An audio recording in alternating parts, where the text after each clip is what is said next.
In the shadowy recesses of the human mind, there lurks a darkness that few of us can comprehend. A realm where the ordinary rules of morality are distorted, where empathy is eroded, and where unthinkable acts become reality. This is a journey into the enigmatic labyrinth of human psychology, a field as complex as it is captivating. Each mind is a universe unto itself, brimming with potential, teeming with thoughts, emotions, and desires. Most of us navigate through life guided by norms, ethics, and societal expectations. But what happens when these guiding lights fade away? What happens when someone descends into the darkness, led astray by their own psyche? This is not a journey for the faint-hearted. It's a chilling exploration of the human capacity for evil, an attempt to understand the incomprehensible, not to excuse, but to explain, not to justify, but to understand. And so we delve into the depths, into the chilling world of serial killers. Consider, if you will, the cases of Ted Bundy, Jeffrey Dahmer, and Aileen Wuornos. Their names ring with an infamous echo, etched into the annals of criminal history for their horrifying acts of violence and their chilling lack of remorse. Ted Bundy, the charming law student, used his charisma and good looks to lure unsuspecting women into his clutches. He was a master manipulator, using trickery and deceit to gain the trust of his victims before snuffing out their lives in cold blood. Bundy's case is a classic example of the psychopathic tendencies often found in serial killers. His superficial charm and apparent normalcy hid a darker truth, a complete lack of empathy and a thrill for violence. Then there's Jeffrey Dahmer, the Milwaukee cannibal, whose crimes were so gruesome they're hard to comprehend.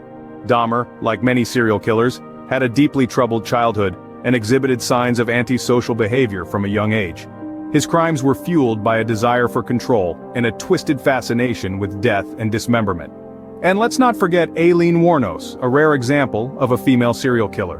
Wuornos, a prostitute, murdered 7 men in Florida during the late 80s and early 90s. While her crimes were brutal, Wuornos's case is unique in that she claimed her killings were in self-defense.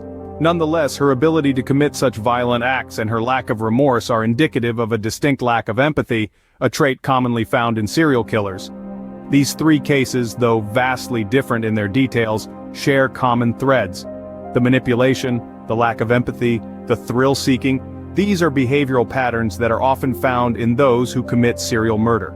They are individuals who walk among us, seemingly normal on the surface, but beneath the facade lies a terrifying capacity for violence and a complete disregard for human life. These cases provide a glimpse into the twisted minds of serial killers, but what drives them to commit such heinous acts? What propels a person down the path of serial murder? This haunting question has been at the heart of countless investigations, sparking intense interest among forensic psychologists and criminal profilers alike. One common psychological trait that emerges in the profiles of serial killers is narcissism. This is a deep-seated sense of entitlement and superiority, combined with a lack of empathy. Serial killers often view others as objects, mere tools to satisfy their own desires. This dehumanization allows them to commit heinous acts without the burden of guilt or remorse. Furthermore, psychopathy is another key trait often found in serial killers. This mental disorder is characterized by persistent antisocial behavior, impaired empathy and remorse, and bold, disinhibited, and egotistical traits. It's a chilling cocktail that can drive an individual to repeatedly harm others, often with a cold and calculated approach. Then there's the desire for control. Many serial killers have a compelling need to dominate their victims. This gives them a sense of power and satisfaction that they might not experience in other aspects of their lives. It's a horrifying form of escapism where the killer is both the director and the star of a deadly performance. The role of childhood trauma also cannot be overlooked. Many serial killers have a history of abuse or neglect, which may have warped their perceptions of violence and relationships. These early experiences can plant the seeds for later deviant behavior, creating a twisted worldview where pain and control become intertwined. However, it's important to remember that these traits and experiences alone do not create a serial killer. They are merely pieces of a larger, complex puzzle. Many people experience trauma or exhibit narcissistic tendencies without resorting to violence.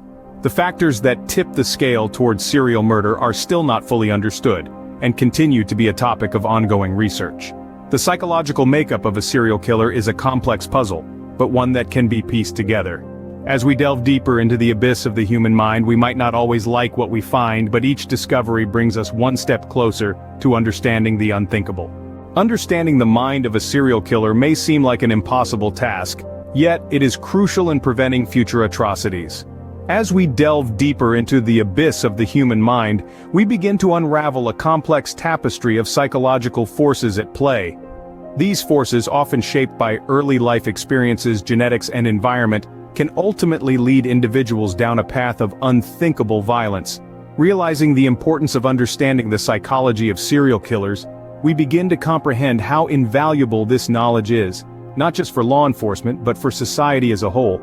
By studying the behavioral patterns, triggers, and motivations of these individuals, we can identify potential risks and intervene before they escalate into full-blown atrocities.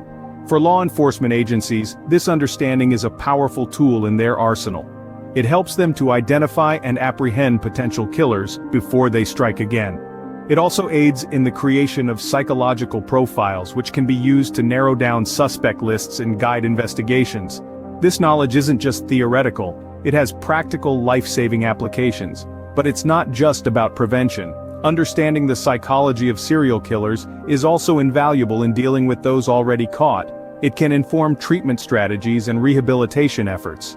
While some argue that these individuals are beyond redemption, understanding their psychology can provide insights into their behavior, potentially paving the way for rehabilitation and reintegration into society.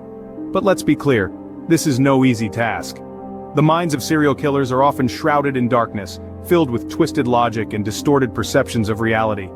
It's a daunting journey into the unknown. But it's a journey we must undertake. For every bit of understanding we gain, we move one step closer to preventing future violence. While we may never fully comprehend the darkness that lurks within the minds of serial killers, we can strive to shed light on it, in the hopes of preventing future horrors.